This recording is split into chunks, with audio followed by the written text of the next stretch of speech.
জাতীয়তাবাদী দল অতীত প্রতিবন্ধীদের সাথে ছিল, ভাতার ব্যবস্থা করেছিল 2001 সাল থেকে। পরবর্তীতে একটা ফ্যাসিস্ট যখন আসলো, সেই ভাতাগুলো কিন্তু তারা লুটে পুটে খেয়েছে বাংলাদেশে। আগামী দিনে যাতে এটা কোনোভাবেই না হতে পারে, সেই জন্য বাংলাদেশ জাতীয়তাবাদী দল অতন্ত্র প্রহরীর মতো আপনাদের সাথে থাকবে। জাতীয়তাবাদী দল অতীত প্রতিবন্ধীদের সাথে ছিল, ভাতার ব্যবস্থা করেছিল 2001 সাল থেকে।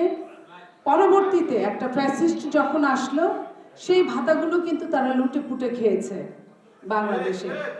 আগামী দিনে যাতে এটা কোনোভাবেই না হতে পারে, সেই জন্য বাংলাদেশ জাতীয়তাবাদী দল অতন্ত্র প্রহরীর মতো আপনাদের সাথে থাকবে। প্রিয় বন্ধুরা, 27 অনুচ্ছেদ বলে সকল নাগরিক সমানভাবে আইনের দৃষ্টিতে, এবং 28-এ যেটা বলা হয় সেটা কেবল ধর্ম, বর্ণ, গোষ্ঠী, নারী পুরুষ ভেদে বা জন্মস্থানের কারণে কোনো নাগরিকের প্রতি রাষ্ট্র বৈষম্য প্রদান করবে না। সেই জায়গা থেকে আমি বলতে চাই, অবশ্যই প্রত্যেকটা প্রতিবন্ধীর, যদি সে বুদ্ধি প্রতিবন্ধী না হয়, স্পেশাল বিসিএস এর অধিকার সবার আছে। শুধুমাত্র স্পেশাল বিসিএস না, আমি আবারও বলছি, সাধারণ বিসিএস এর পরীক্ষা দেওয়ার অধিকারও প্রত্যেকটা, একমাত্র বুদ্ধি প্রতিবন্ধী ছাড়া প্রত্যেকের আছে। আমরা আপনাদের একটা কথা বলে মানুষ যে বাচ্চা হয়ে না কাটলে মায়েও দুধ দেয় না। আপনাদেরকেই কিন্তু কাটতে হবে, আপনাদেরকেই বলতে হবে। যে জাতি নিজের মঙ্গল করে না, সেই জাতির কখনো মঙ্গল হয় না। আপনাদেরকেই, আমি যতবার ঢাকা বিশ্ববিদ্যালয়ের বিভিন্ন প্রোগ্রামে এসেছি, তার সিংহভাগ আমি দেখেছি, আমি যখন স্টাডি করেছি তখন থেকে এখন পর্যন্ত দৃষ্টি প্রতিবন্ধীরা এগিয়ে আছে।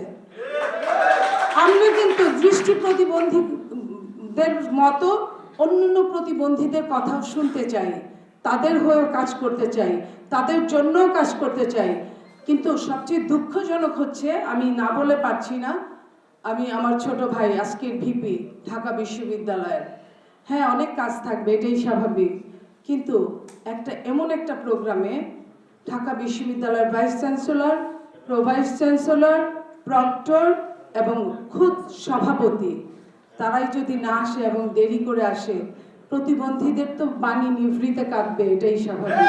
তাদেরকে এগিয়ে নেওয়ার জন্য শুধু 10টা আমরা শর্ত দিব, সেই শর্ত পালনের মতো কিন্তু আমাদের কাজ করতে হবে, যোগ্যতা থাকতে হবে, কাজ ছিনিয়ে আনতে হবে। সেই ছিনিয়ে আনাটা কিন্তু আমরা এই ঢাকা বিশ্ববিদ্যালয় থেকেই শিখেছি যুগে যুগে। যেমন 90-তে শিখেছি, তেমন 52-তে শিখেছি, তেমন 71-এ শিখেছি, এবং সর্বশেষ 24-এ শিখেছি। সেই 24 কিন্তু খুব বেশি দিন হয় নাই, গত হয়েছে, এখনো 24 তরতাজা। সেই তরতাজায় যদি তাওয়া গরম থাকতেই কিন্তু সব অধিকার আদায় করতে হয়। সেই তাওয়া গরম থাকতেই আমি প্রতিবন্ধীদের একজন হয়ে বলছি, আপনাদের একজন বোন হয়ে বলছি, আপনারা আপনাদের নিজেদের রক্ষা করার জন্য নিজেদের 5টা অধিকার, অন্ন, বস্ত্র, খাদ্য, চিকিৎসা, বাসস্থান, এই জায়গাগুলো পাওয়ার জন্য, সমানভাবে পাওয়ার অধিকার প্রত্যেকটা মানুষের আছে। যেমন প্রতিবন্ধী তেমন অপ্রতিবন্ধী সবাই একই সমান সুযোগ পাক। বাংলাদেশ সেইভাবে সেই লক্ষ্য নিয়ে এগিয়ে যাবে, আমরা এটাই প্রত্যাশা করি। দৃষ্টি প্রতিবন্ধীদের ককাশ আছে, আপনাদের ককাশটাকেও সিরিয়াস এগিয়ে নিয়ে যান। সেই সিরিয়াস এগিয়ে নেওয়ার জন্য আপনাদের যদি ককাশ থাকে, সেই ককাশ কিন্তু প্রত্যেকটা দলের সাথে পরবর্তীতে কাজ করতে পারবেন। প্রত্যেকটা, আমি এইখানে আরেকটা কথা বলছি, রাজনৈতিক ব্যক্তিদের অত দোষও দেওয়া যাবে না, কারণ তারা অনেক রকম কাজ দিয়ে থাকে। আপনাদের কাজটা আপনাদেরকেই আদায় করতে হবে।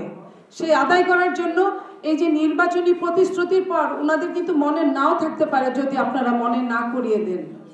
আপনারা আপনাদের বিসিএস এর লক্ষ্যে, আপনারা আপনাদের স্পেশাল বিসিএস এর লক্ষ্যে, আপনারা আপনাদের সমস্ত চাকরির লক্ষ্যে আপনারা এগিয়ে যাবেন, তাদের কাছ থেকে আদায় করবেন, আমরা এই প্রত্যাশা করছি। পাশাপাশি আমরা এটাও বলতে চাই যে শুধুমাত্র ওই সমাজ কল্যাণ মন্ত্রণালয়ের দিকে তাকালে হবে না। নারী ও শিশু মন্ত্রণালয়, সেখানে কিন্তু প্রত্যেকটা প্রতিবন্ধীর বাস কিন্তু ওই শিশু থেকেই আসে, জন্মের পরে থেকে, একটা নারীর গর্ভে থেকে। আপনারা শুনলে অবাক হবেন, বাংলাদেশের যতগুলো মন্ত্রণালয় আছে তার সবচেয়ে কম বরাদ্দ হয় নারী ও শিশু মন্ত্রণালয়ে। সেই নারীও নিজেই চলতে পারে না, সেখানে প্রতিবন্ধীকে কিভাবে সহায়তা করবে? সেই জায়গায় আগামী সরকারের বাজেটের দিকেও আপনাদেরকে দৃষ্টি রাখতে হবে। সে প্রত্যেকটা সেক্টরে আপনাদের বলতে হবে, প্রতিবন্ধী যেমন যে কোনো মা বাবার গর্ভে জন্মগ্রহণ করতে পারে, ঠিক প্রতিবন্ধী প্রত্যেকটা সেক্টরে প্রতিবন্ধীর একটা অধিকার থাকতে পারে। শুধু থাকতে পারে এটা না, অধিকার থাকবে। এই কথাটা আমি বলতে চাই। পাশাপাশি আমি বলতে চাই যে আপনার মনসুর আহমেদ চৌধুরী আমাদের একজন বক্তা, প্রতিবন্ধী। উনি অনেকটা পাথেয় প্রতিবন্ধীদের, কারণ উনি অনেকটা নিজে থেকে উপরে উঠে গিয়েছেন চেষ্টা করে।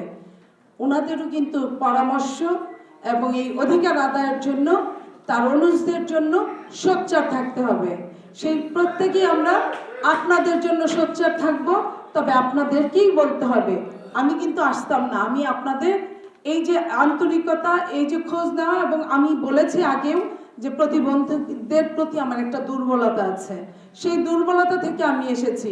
কিন্তু আমি সবসময় একই চিন্তার মধ্যে থাকতে পারি না।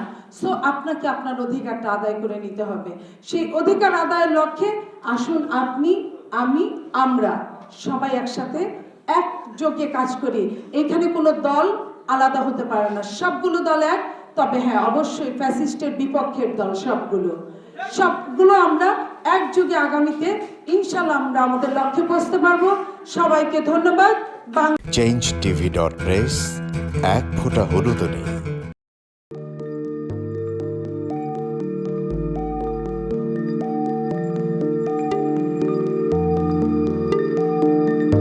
পহেলা জানুয়ারি 2026 ইউটিউব জার্নালিজমের অগ্রদূত changetv.press সংগ্রাম মুখর 7 বছর পেরিয়ে পা রাখলো গৌরবান্বিত 8 বছরে। এই আনন্দ প্রহরে সবাইকে নিরন্তর শুভেচ্ছা। আমি নিজেকে ধন্যবাদ মনে করি। আমি সৌভাগ্যবান, চেঞ্জ টিভির পক্ষ থেকে আমার সাক্ষাৎকার নেওয়ার জন্য তারা আসছেন, এবং চেঞ্জ টিভি দীর্ঘ 8 বছর ধরে এই কাজগুলি করছে। আমি তারা অনেক ভালো কাজ করেছেন, দেশের মানুষের সুখ দুঃখের কথা প্রত্যক্ষ তুলে ধরছেন। আমার আশা থাকবে চেঞ্জ টিভি সামনের দিকে উত্তরোত্তর আরো সমৃদ্ধ হবে। একটাই শুধু আমাদেরকে উপদেশ দিতে চাই তাদের কাছে, সেটা হচ্ছে সত্য কথাটা মানুষের সামনে তুলে ধরা, মানুষের ভিতরে কি চায় তাদেরটা তুলে ধরা, মানুষের প্রত্যাশা তুলে ধরা, এবং মানুষের মধ্যে এই যে দেশাত্মবোধটা এবং সত্যবাদীটা, এটা জাগরণ করে চেঞ্জ টিভির সামনের দিকে এগিয়ে যাবে। এবং যারা দেশের কথা চিন্তা করে এবং দলমত নির্বিশেষে যে লোকগুলো আছে, তারা দেশের কথা চিন্তা করে, দেশের উন্নয়নের কথা চিন্তা করে, কোনো পক্ষপাতিত্ব করে না, তাদের বক্তব্য দেশের মানুষে তুলে ধরা, এই কাজগুলি সামনে এগিয়ে নিয়ে যাবে, এটা আমাদের প্রত্যাশা। অনেক ধন্যবাদ আপনাদেরকে, দেশবাসীকে, দেশবাসী সবাইকে আমি ধন্যবাদ জানাচ্ছি। changetv.press এক ফোঁটা হলুদও নেই। আমরা শুধু আপনাদের কাছে একটাই আবেদন করব, মিথ্যার পিছনে দৌড়বেন না, সত্যকে ধারণ করেন, সত্যকে জনগণের কাছে তুলে ধরেন। সেটা যতই কঠিন হোক না কেন, পিছপা হবেন না, ভয়ের কোনো কারণ নাই। আল্লাহর সাথে থাকেন, আল্লাহ আপনাকে সাহায্য করবে। কোনো মানুষের কাছ থেকে কোনো সাহায্য কামনা করবেন না। ধন্যবাদ। changetv.press এক ফোঁটা হলুদও নেই। হ্যাঁ, চেঞ্জ টিভি আমি বিশেষ কারণে দেখি সুযোগ পেলে, বিশেষ করে তোমার অনুষ্ঠানটা যখন হয় আগে পরে আমি দেখে থাকি, ভালো লাগে, উপস্থাপনা ভালো, মোটামুটি সব কিছু ভালো। আমি তাদের শুভকামনা করি, এবং চেঞ্জ টিভি আমি আশা করি সবসময় নিরপেক্ষ, যেহেতু এই চেঞ্জ টিভিটা সংবাদ প্রচারের একটা মাধ্যম, সুতরাং সঠিক সংবাদটাই চেঞ্জ টিভি প্রচার করবে, এটাই আমার কামনা থাকবে তাদের কাছে। সেই সঙ্গে আমার শুভেচ্ছা থাকবে। changetv.press এক ফোঁটা হলুদও নেই। সুপ্রিয় দর্শক, এই চেঞ্জ টিভি বিগত 7 বছর ধরে খুবই গুরুত্বপূর্ণ ভূমিকা পালন করছে আমিরুল মোমিনিন মানিক। উনি তো এখন বাংলাদেশে একটা ন্যাশনাল ফিগার হয়ে দাঁড়িয়েছেন। তিনি সত্যকে ধারণ করে আছেন, সত্য প্রচার করে, সত্যের প্রকাশ করে, সত্য ধারণ করে তিনি একটা পরিবর্তন আনতে চেয়েছেন এই সমাজে। আমি আশা করি এটাতে অনেকে উদ্বুদ্ধ হয়েছেন, এবং এই চেঞ্জ টিভির ভূমিকা অন্যকে অনুসরণ করার জন্য আমি আবেদন জানাবো।